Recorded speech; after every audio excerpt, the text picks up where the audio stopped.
Taylor, 30,000 pound capacity lift truck, serial number 36065, lot 200, just the lift truck.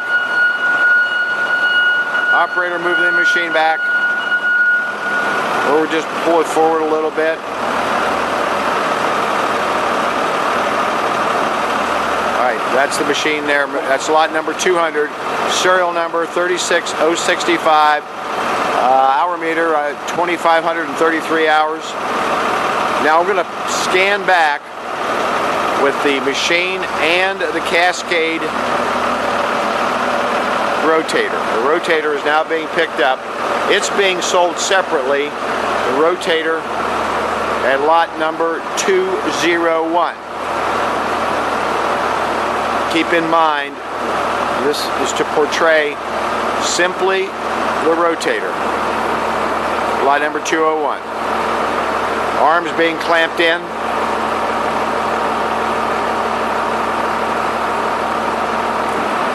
Now it's rotating the Cascade clamp at full 360 degrees.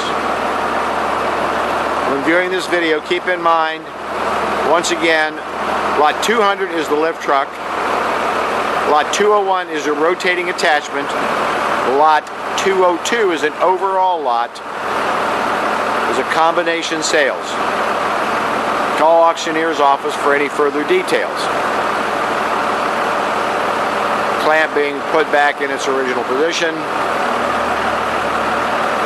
Taylor lift truck, 30,000 pound capacity with a rotating clamp.